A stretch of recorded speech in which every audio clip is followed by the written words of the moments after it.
Digital ఆర్థిక నేరాల నియంత్రణ దిశగా బ్యాంకులు చర్యలు తీసుకోవాలని ముఖ్యమంత్రి చంద్రబాబు నాయుడు బ్యాంకర్లకు దిశానిర్దేశం చేశారు. డిజిటల్ అరెస్టులు, ఇతర సైబర్ నేరాలకు అడ్డుకట్ట వేసేందుకు ఓ ప్రత్యేక ఎస్ఓపిని రూపొందించాలని సూచించారు. ఎంఎస్ఎంఈలకు ప్రభుత్వం అధిక ప్రాధాన్యత ఇస్తుందని, ఈ రంగానికి బ్యాంకులు విరివిగా రుణాలు మంజూరు చేసి ప్రోత్సహించాలన్నారు. కేంద్రం కూడా ఆటో పైలట్ మోడ్లో రుణాలు ఇవ్వాలని చెబుతోందన్నారు. రతన్ టాటా ఇన్నోవేషన్ హబ్ ద్వారా స్టార్టప్లు, ఆవిష్కరణలు వస్తున్నాయని, అర్హులైన వారికి రుణాలు ఇవ్వడంలో బ్యాంకులు ముందుకు రావాలన్నారు. దేశానికి ప్రత్యేక యూనికార్న్ సంస్థలు అవసరమవుతాయని, వయబిలిటీ, సస్టైనబిలిటీ అనేది వ్యాపార సంస్థలకు అత్యంత కీలకమన్నారు. బ్యాంకులకు పూర్తి సహకారం అందించేందుకు ప్రభుత్వం సిద్ధంగా ఉందన్నారు. సచివాలయంలో 235వ రాష్ట్ర స్థాయి బ్యాంకర్ల కమిటీ సమావేశానికి ముఖ్యమంత్రి హాజరయ్యారు. 2026-27 ఆర్థిక సంవత్సరానికి సంబంధించి ఆంధ్రప్రదేశ్ రాష్ట్ర వార్షిక రుణ ప్రణాళికను విడుదల చేశారు. ఈ ఆర్థిక సంవత్సరంలో వివిధ రంగాలకు 8.1 లక్షల కోట్ల మేర రుణాలను మంజూరు చేయాలని నిర్ణయించారు. వ్యవసాయం సహా ప్రాధాన్యత రంగాలకు 5.4 లక్షల కోట్లు, ఇతర రంగాలకు 2.7 లక్షల కోట్లను ఇవ్వాలని ప్రణాళిక చేశారు.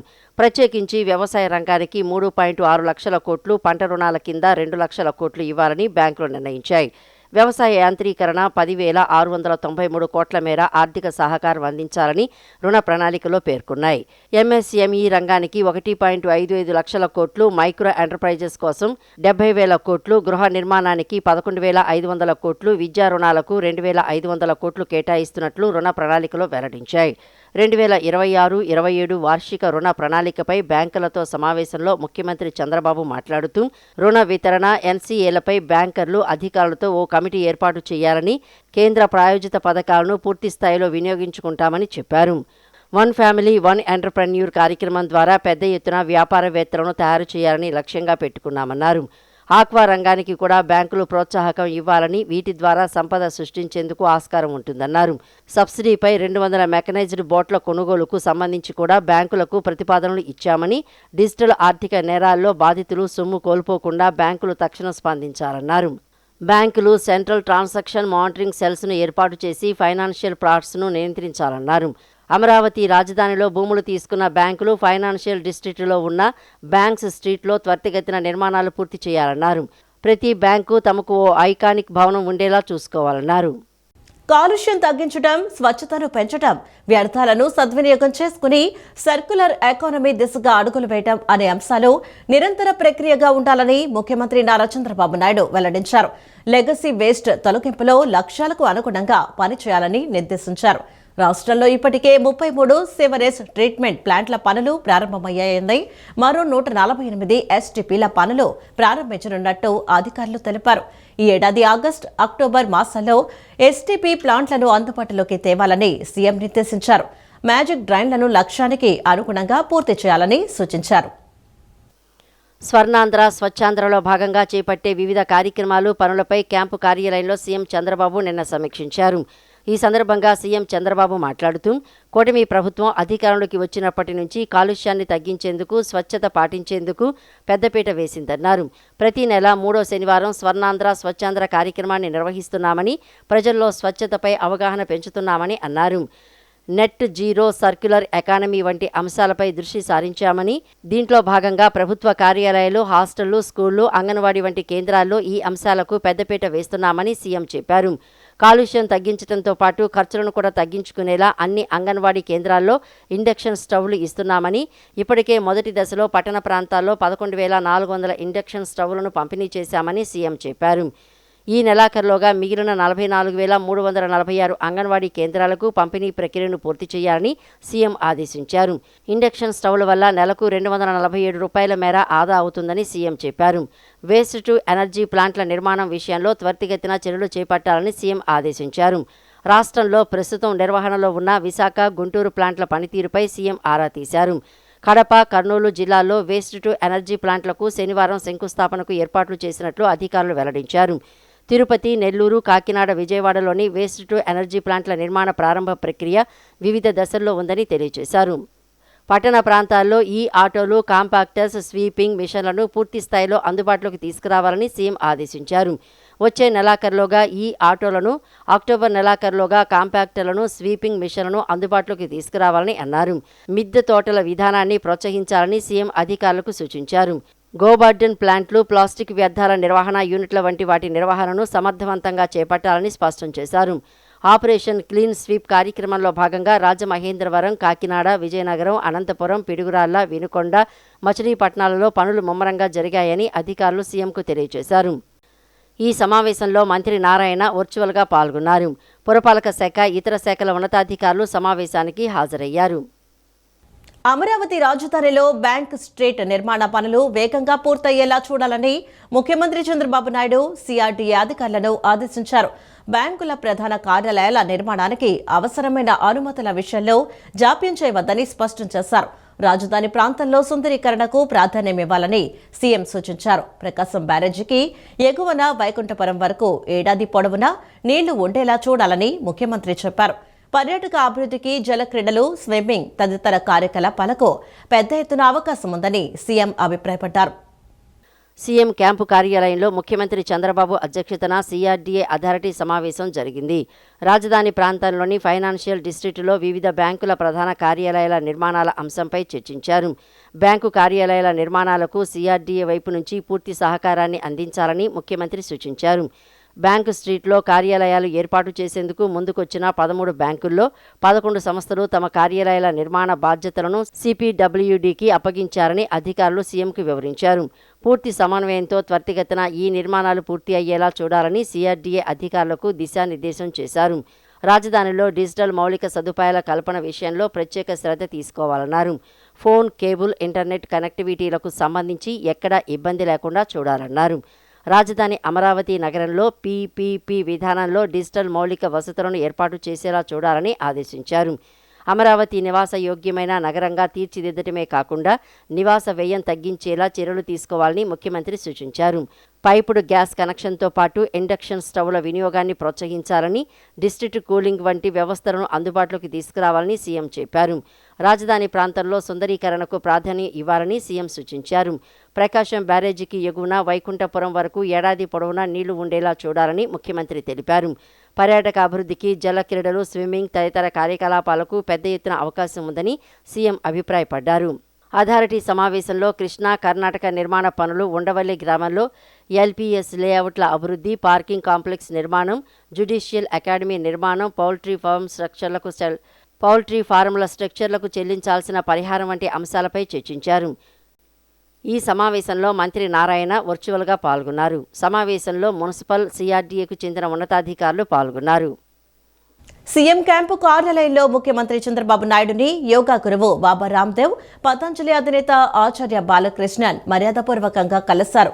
యోగా డేలో పాల్గొనేందుకు రాష్ట్రానికి వచ్చిన బాబా రామ్దేవ్, బాలకృష్ణన్ సీఎం ఆహ్వానం మేరకు వారి నివాసానికి వచ్చారు. ఈ సందర్భంగా వారితో యోగా డే కార్యక్రమం నిర్వహణపై ముఖ్యమంత్రి చర్చించారు. నాసిరకం, ప్రాణాధార మందులను త్వరగా గుర్తించి వాటి విక్రయాలను నిరోధించడంలో విజయవాడలోని రాష్ట్ర ఔషధ పరీక్షా ప్రయోగశాల కీలక పాత్ర పోషించబోతుందని రాష్ట్ర వైద్య ఆరోగ్య శాఖ మంత్రి సత్యకుమార్ యాదవ్ వెల్లడించారు. గడిచిన 2 ఏళ్లలో కూటమి ప్రభుత్వం తీసుకున్న చర్యల వల్ల మార్కెట్లోని మందుల దుకాణాలు, తయారీ సంస్థల నుంచి సేకరించే మందుల శాంపిళ్లు బాగా పెరిగాయని, నిఘా వ్యవస్థను పటిష్టం చేస్తుందన్న నాణ్యత లేని మందుల చలామణి క్రమంగా తగ్గుముఖం పట్టిందని తెలిపారు. సౌకర్యాలు మెరుగుపరిచినందున తనిఖీ యంత్రాంగాన్ని మరింత పటిష్టం చేసి నాసిరకం మందుల చలామణిని పూర్తి స్థాయిలో సకాలంలో ఉక్కుపాదంతో అణగదొక్కాలని అధికారులకు పిలుపునిచ్చారు. విజయవాడలో నూతనంగా నిర్మించిన రాష్ట్ర ఔషధ పరీక్షా ప్రయోగశాల, ఔషధ నియంత్రణ ప్రధాన కార్యాలయాన్ని మంత్రి సత్యకుమార్ నిన్న ప్రారంభించారు. ఈ కార్యక్రమంలో MLA Gadde Rammohan, director of secondary health Chakradhara Babu, director of medical education doctor Vishnuvardhan, director of drug controller administration Panduranga Prasad, విశ్రాంత director MBR Prasad, joint director Vijayasekhar, APMS IDC chief engineer Nehru పాల్గొన్నారు. ఈ సందర్భంగా ఆయన మాట్లాడుతూ, గత వైఎస్ఆర్ కాంగ్రెస్ పార్టీ ప్రభుత్వ నిర్లక్ష్యం వల్ల డ్రగ్ ల్యాబ్స్ అవసాన దశకు చేరుకున్నాయని చెప్పారు. కూటమి ప్రభుత్వం అధికారంలోకి వచ్చాక విశాఖపట్నం, కర్నూలులో కొత్త ల్యాబ్లను అందుబాటులోకి తెచ్చామన్నారు. విజయవాడలో ల్యాబ్ను రాష్ట్ర స్థాయి ల్యాబ్గా తీర్చిదిద్దామన్నారు. 2 ఏళ్లకు ముందు ఏడాదికి 4,000 శాంపిళ్లను పరీక్షించేవారన్నారు. కూటమి ప్రభుత్వం అధికారంలోకి వచ్చిన అనంతరం అదనంగా 800 నమూనాలను పరీక్షించడం మొదలైందన్నారు. అన్ని సౌకర్యాలతో రాష్ట్ర స్థాయి ల్యాబ్గా విజయవాడ ల్యాబ్ను అప్గ్రేడ్ చేసినందున ఏడాదికి 13,000 నమూనాలను పరీక్షించేందుకు అవకాశం ఏర్పడిందని తెలిపారు. ఇందుకు అనుగుణంగా కొత్త పోస్టుల ఆవశ్యకతను గుర్తించామని, ఆర్థిక శాఖతో సంప్రదించి సాధ్యమైనంత త్వరగా నియామకాలు చేపట్టేందుకు చర్యలు తీసుకుంటామన్నారు. నిఘా వ్యవస్థను పటిష్టం చేయటం వల్ల నాణ్యత లేని మందులు మార్కెట్లో గతంతో పోలిస్తే 2.13% నుంచి 1.02% తగ్గిందన్నారు. ఇందుకు కారకులైన అధికారులను అభినందిస్తున్నట్లు చెప్పారు. అయితే ఈ శాతం ఇంకా తగ్గాల్సిన అవసరం ఉందని అధికారులకు స్పష్టం చేశారు. విధుల నిర్వహణలో నిబంధనలు ఉల్లంఘించే వారిని ఏమాత్రం ఉపేక్షించేది లేదని వెల్లడించారు. 2019 నుంచి 24 దాకా దీని మీద పూర్తిగా నిర్లక్ష్యం వహిస్తూ కేవలం 4,37,00,000 మాత్రమే, మొత్తంగా 55 కోట్లు ఖర్చు పెట్టాల్సి ఉంటే కేంద్ర ప్రభుత్వం నిధులు ఇస్తుంటే 5 సంవత్సరాల్లో 4,37,00,000 మాత్రమే ఖర్చు పెట్టి భవనాలను ఎక్కడికక్కడ మొండుగోడలుగా నిలిచిపోయేలాగా, పునాదుల స్థాయిలో నిలిచిపోయేలాగా గత ప్రభుత్వం నిర్లక్ష్యం వహించింది. DCA చాలా ప్రధానమైన విభాగం.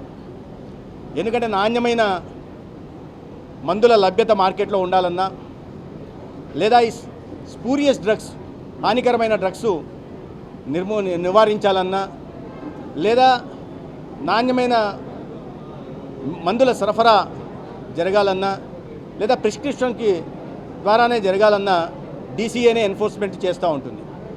అటువంటి వాటికి సొంత ల్యాబొరేటరీ లేకపోవడం వల్ల ఇబ్బందులు ఎదురయ్యేవి. ఆ ల్యాబొరేటరీలు గతంలో కేవలం 6,000 మాత్రమే టెస్టులు చేయడానికి 4,000 టెస్టులు చేయడానికి అవకాశం ఉంది. ఇవాళ పూర్తి ల్యాబొరేటరీ వచ్చిన కారణంగా 13,000 టెస్టులు చేయగలుగుతున్నాం. రాష్ట్రంలో భూములపై ప్రజల హక్కులను పరిరక్షించడంలో దేశానికి ఆదర్శంగా ఆంధ్రప్రదేశ్ నిలుస్తుందని రాష్ట్ర రెవెన్యూ, స్టాంపులు మరియు రిజిస్ట్రేషన్ శాఖ మంత్రి అనగాని సత్యప్రసాద్ తెలిపారు. ప్రజల ఆస్తులకు సంపూర్ణ భద్రత కల్పించడమే లక్ష్యంగా 2 సంవత్సరాల్లో రెవెన్యూ శాఖలో విప్లవాత్మక సంస్కరణలను అమలుపరచడం జరిగిందన్నారు. ప్రజల ఆస్తులను రక్షించడం, భూ హక్కులను శాశ్వతంగా భద్రపరచడం, సాంకేతికత ఆధారంగా సేవలను అందుబాటులోకి తీసుకురావడం జరిగిందన్నారు. భూ వివాదాలు తగ్గించడం, పెట్టుబడుల్లో విశ్వాసాన్ని పెంపొందించడం ద్వారా ఆంధ్రప్రదేశ్ను దేశంలోనే అత్యుత్తమ, పారదర్శక మరియు ప్రజా అనుకూల భూ పరిపాలన రాష్ట్రంగా తీర్చిదిద్దటమే ప్రభుత్వ లక్ష్యమని మంత్రి స్పష్టం చేశారు.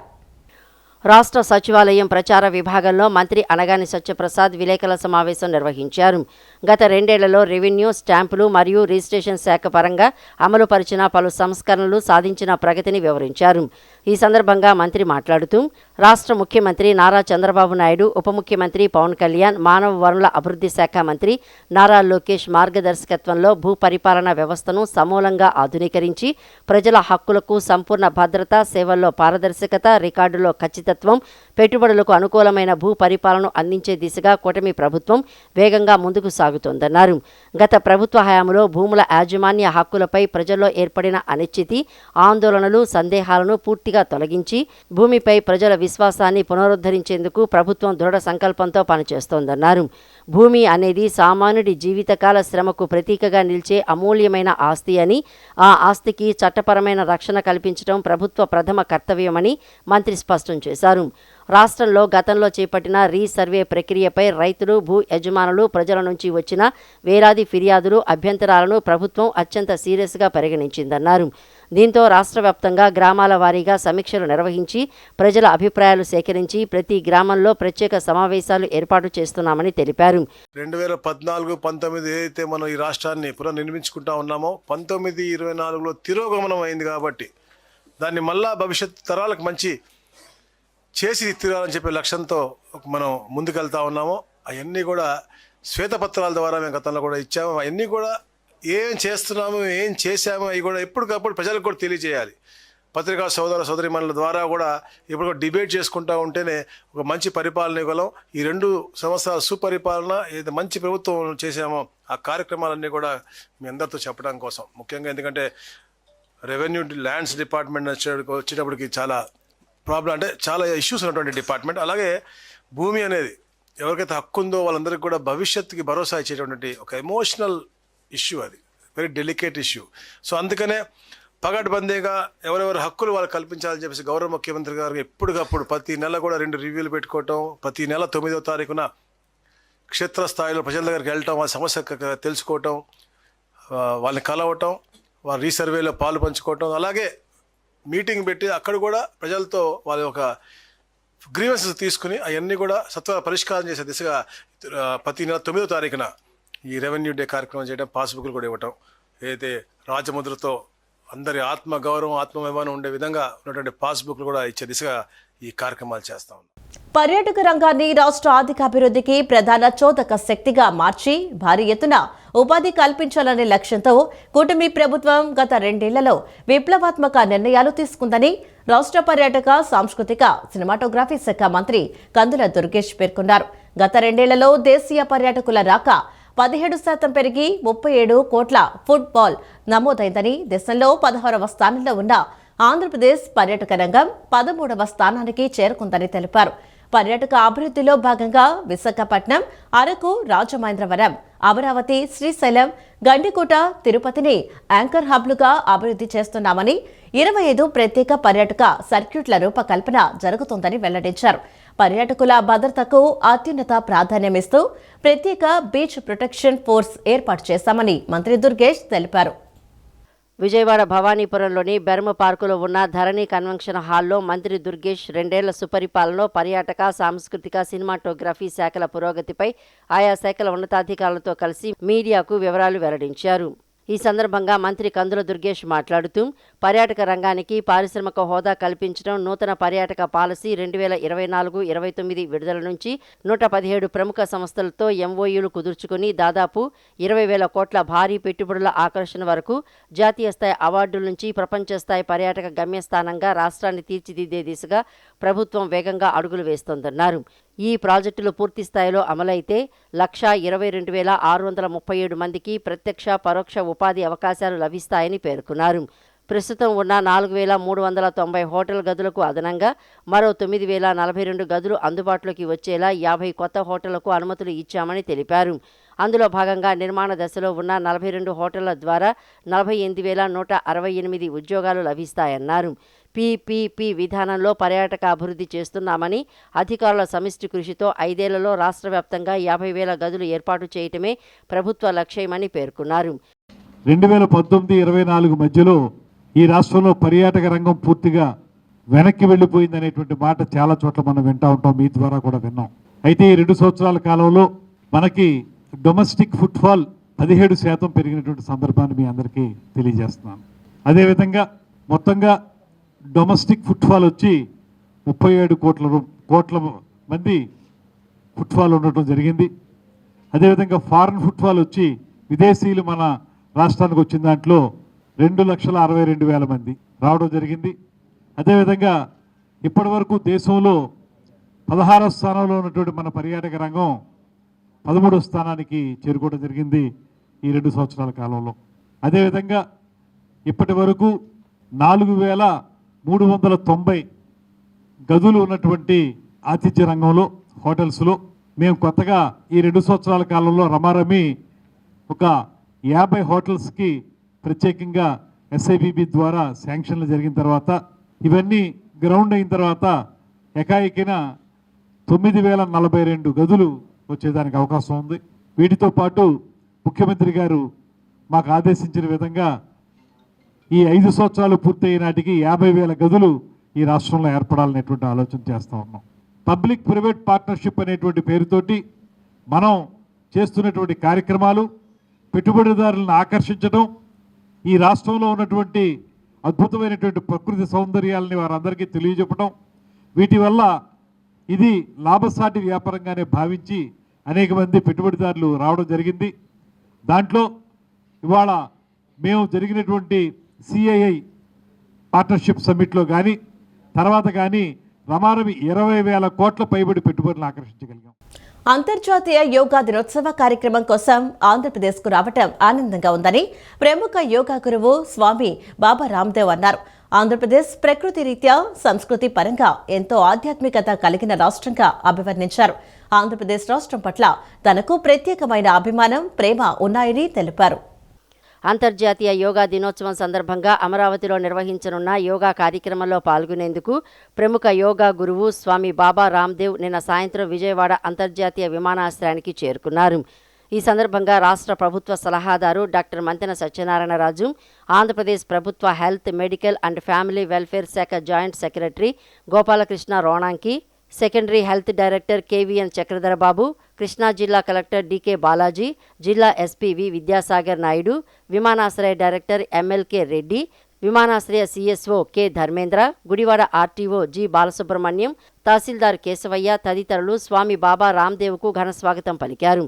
అనంతరం విమానాశ్రయం ప్రవేశ ద్వారం వద్ద స్వామి బాబా రామ్దేవ్ మాట్లాడుతూ రాష్ట్ర ముఖ్యమంత్రి నారా చంద్రబాబు నాయుడు దేశ రాజకీయాల్లో విశిష్ట నాయకుడని, ఆయన నిజాయితీ, కృషి, దూరదృష్టి దేశానికి నిదర్శనమని కొనియాడారు.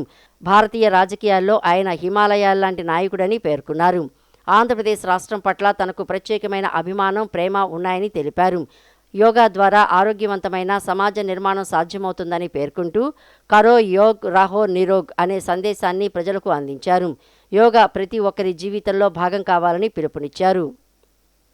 International Day of Yoga, Andhra Pradesh, by nature a very spiritual state, and our Mukhyamantri Chandrababu Naidu Garu,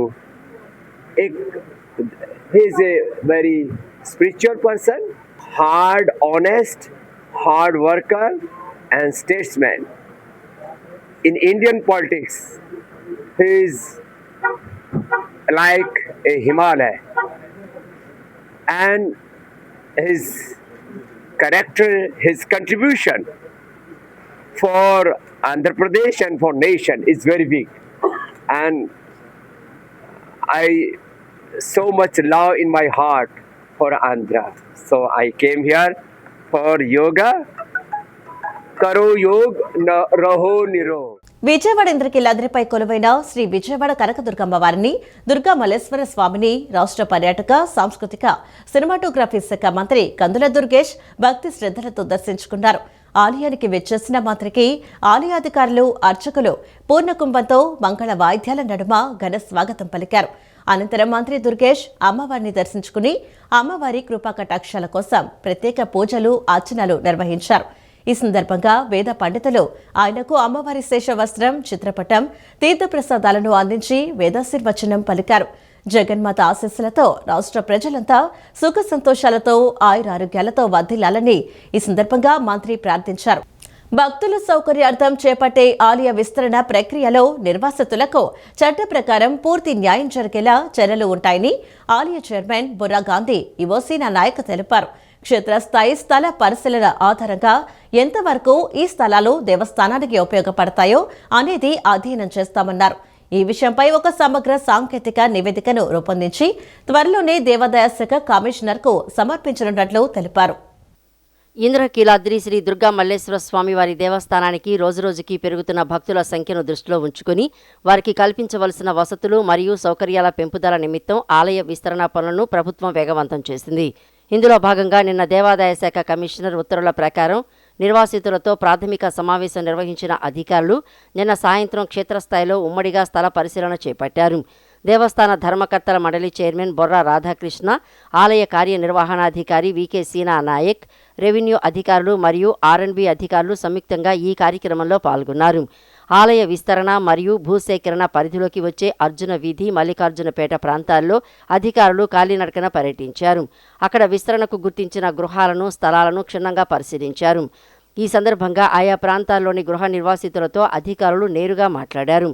నిన్నటి సమావేశంలో వారు వ్యక్తం చేసిన ఆకాంక్షలు, అభిప్రాయాలను క్షేత్రస్థాయి పరిస్థితులతో సరిపోల్చుకుంటూ వారి సమస్యలను, విజ్ఞప్తులను మరోసారి అడిగి తెలుసుకున్నారు. ఈ సంయుక్త క్షేత్రస్థాయి పరిశీలనలో దేవస్థాన ఈఈ, రెవెన్యూ అధికారులు, ఆర్ఎండ్బి ఇంజనీరింగ్ సిబ్బంది మరియు ఆలయ అధికారులు తదితరులు పాల్గొన్నారు. సామాజిక ఆర్థిక మానవాభివృద్ధిలో సమరత సమ్మిళిత లక్ష్యంగా అమలవుతున్న ఆకాంక్షిత మండలాల కార్యక్రమం అమల్లో ఎన్టీఆర్ జిల్లా టీం సమిష్టి కృషి కారణంగా ఇబ్రహీంపట్నం పెనుకంచెప్రోలు మండలాల్లో స్పష్టమైన అభివృద్ధి నమోదైందని జిల్లా ప్రభారీ అధికారి national water mission director Nelapatla Ashok Babu అన్నారు. లక్ష్యాల సాధనలో జిల్లా యంత్రాంగం చేసిన కృషిని ప్రశంసించారు. గత పర్యటన నాటికి ఈసారి పర్యటనకు 2 బ్లాకుల్లో విశేష అభివృద్ధి కనిపించిందని, ఇదే స్ఫూర్తితో అన్ని అంశాల్లోనూ 100% ప్రగతికి కృషి చేయాలన్నారు. ప్రభారీ అధికారి అశోక్ బాబు ఈ నెల 17, 18 తేదీల్లో పెనుగంచిప్రోలు, ఇబ్రహీంపట్నం మండలాల్లో పర్యటించారు. వ్యవసాయ క్షేత్రాలు, అంగన్వాడీ కేంద్రాలు, ప్రభుత్వ పాఠశాలలు, ఆయుష్మాన్ ఆరోగ్య మందిర్లు తదితరాలను సందర్శించారు. క్షేత్రస్థాయిలో అభివృద్ధి సూచికల్లో ప్రగతిని పరిశీలించారు. నిన్న కలెక్టరేట్ ఏవీఎస్ రెడ్డి హాల్లో విద్య, వైద్య, ఆరోగ్య, సాంఘిక సంక్షేమం, గ్రామీణ నీటి సరఫరా, డిఆర్డీఏ, పశుసంవర్ధక, వ్యవసాయం తదితర శాఖల అధికారులతో సమన్వయ సమావేశం జరిగింది. ఈ కార్యక్రమంలో నేలపట్ల అశోక్ బాబు, కలెక్టర్ డాక్టర్ జి. లక్ష్మీశా పాల్గొన్నారు. 2023 జనవరి 7న దేశవ్యాప్తంగా ఆకాంక్షిత బ్లాకుల కార్యక్రమం ప్రారంభం కాగా మొత్తం 513 బ్లాకులను గుర్తించగా మన జిల్లాలో ఇబ్రహీంపట్నం, పెనుగంచిప్రోలులో కార్యక్రమం అమలుకు శ్రీకారం చుట్టారు. ఈ బ్లాకుల్లో విద్య, వైద్య, ఆరోగ్యం, వ్యవసాయం, అనుబంధ రంగాలు, మహిళా శిశు సంక్షేమం తదితరాల్లో వివిధ సూచికల పురోగతిని collector Lakshmisha power point presentation ద్వారా వివరించారు. సంపూర్ణత అభియాన్ 1 కింద 6 సూచికల్లో 100% ప్రగతిని నమోదు చేసి నీతి ఆయోగ్ నుంచి బంగారు పతకాలు అందుకున్నట్లు తెలిపారు. అదేవిధంగా సంపూర్ణత అభియాన్ 2.0 కింద 6 సూచికల్లో 100% ప్రగతిని నమోదు చేసినట్లుగా వివరించారు. మొత్తం 38 సూచికల్లో పెనుగంచిప్రోలులో 27, ఇబ్రహీంపట్నంలో 25 సూచికల్లో 100% ప్రగతి లక్ష్యాన్ని చేరుకున్నామని, అన్ని సూచికల్లోనూ ఇదే రకమైన అభివృద్ధికి ప్రణాళికాయుత కృషి చేస్తున్నట్లు తెలిపారు. త్వరలోనే ఈ లక్ష్యాన్ని చేరుకుంటామని పేర్కొన్నారు. గౌరవ ప్రజాప్రతినిధుల భాగస్వామ్యంతో పాటు ఆర్టీఐహెచ్, అలెప్, వికాస వంటి కార్యాలయాల సహాయ సహకారాలు కీలకంగా ఉంటున్నాయని కలెక్టర్ లక్ష్మీశా పేర్కొన్నారు. ప్రభారీ అధికారి అశోక్ బాబు మాట్లాడుతూ జిల్లా మండల స్థాయి అధికారులు, బ్లాక్ కోఆర్డినేటర్లు, ప్రజాప్రతినిధులు, ఫ్రంట్ లైన్ వర్కర్లు నిబద్ధతతో పనిచేస్తూ లక్ష్యాలను చేరుకుంటున్నారని, వీరందరికీ నీతి ఆయోగ్ తరపున అభినందన తెలియజేస్తున్నట్లు ప్రభారీ అధికారి అశోక్ పేర్కొన్నారు. రాష్ట్రంలోని కూటమి ప్రభుత్వంపై ఆంధ్రప్రదేశ్ జాతీయ బీసీ సంక్షేమ సంఘం స్టేట్ ప్రెసిడెంట్ బోను దుర్గా నరేష్ తీవ్రస్థాయిలో మండిపడ్డారు. ఎటువంటి కుంభకోణంలో సంబంధం లేని మాజీ మంత్రి కారుమూరి నాగేశ్వరరావు కుమారుడు సునీల్ను ఇబ్బందులకు గురి చేస్తూ అరెస్టు చేయడం సమంజసం కాదన్నారు. బీసీలపై ఇదే విధంగా కూటమి ప్రభుత్వం వ్యవహరిస్తే త్వరలోనే కూటమి ప్రభుత్వానికి చరమగీతం పాడతామని హెచ్చరించారు. విజయవాడలోని తన నివాసంలో ఆంధ్రప్రదేశ్ జాతీయ బీసీ సంక్షేమ సంఘం స్టేట్ ప్రెసిడెంట్ బోను దుర్గా నరేష్ మీడియా సమావేశం నిర్వహించారు. సమావేశంలో ఆయన మాట్లాడుతూ రాష్ట్రంలో కూటమి ప్రభుత్వం అధికారంలోకి వచ్చిన తర్వాత బీసీలే లక్ష్యంగా అక్రమ అరెస్టులకు పాల్పడుతోందని, ప్రశ్నించే వారిపై అక్రమ కేసులు పెడుతూ రెడ్ బుక్ రాజ్యాంగం అమలు చేస్తోందని మండిపడ్డారు. మాజీ మంత్రి కారుమూరి నాగేశ్వరరావు కుమారుడు సునీల్ను అన్యాయంగా అరెస్ట్ చేశారని, దానికి సంబంధించిన వివరాలను ఆయన వెల్లడించారు. లిక్కరు కుంభకోణం కేసులో సునీల్ హైదరాబాద్ నగరంలో పోలీసులు నోటీసులు ఇచ్చిన వెంటనే అరెస్ట్ చేయటాన్ని తీవ్రంగా ఖండించారు. లాభాన్ని ఆశించి ఎవరైనా వ్యాపారం చేయటం సహజమని, అయితే సునీల్ అకౌంట్ నుండి సబ్ కాంట్రాక్టర్కు కొంత అమౌంట్ ట్రాన్స్ఫర్ చేయటం జరిగిందని, మరలా అతను తిరిగి వచ్చిన లాభంతో సునీల్ అకౌంట్కు జమ చేయటం జరిగిందని వివరించారు. లిక్కరు కుంభకోణానికి మాజీ మంత్రి కారుమూరి నాగేశ్వరరావు కుటుంబానికి ఎటువంటి సంబంధం లేదని, కూటమి ప్రభుత్వం కావాలనే వారిని ఇబ్బందులకు గురిచేస్తోందని ఆరోపించారు. బీసీలు వ్యాపారాలు చేయకూడదా, ఆర్థికంగా ఎదగకూడదా, రాజకీయాల్లో రాణించకూడదా అని ఆయన కూటమి ప్రభుత్వాన్ని సూటిగా ప్రశ్నించారు.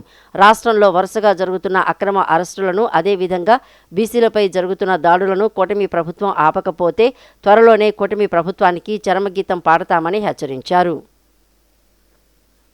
కారుమూరి సునీల్ గారు కానీ కారుమూరి నాగేశ్వర గారి పాత్ర ఏంటంటే, ఈ సుదర్శన్ అని ఎవరైతే సబ్ కాంట్రాక్టర్ తీసుకున్నాడో అతనికి ట్రాన్స్పోర్టింగ్కి డబ్బులు కావాలని అడిగితే ఆ ట్రాన్స్పోర్ట్ వెహికల్స్కి త్రూ అకౌంట్ ద్వారా కారుమూరి సునీల్ గారి అకౌంట్లోంచి ఆయనకి అమౌంట్ వెళ్ళింది.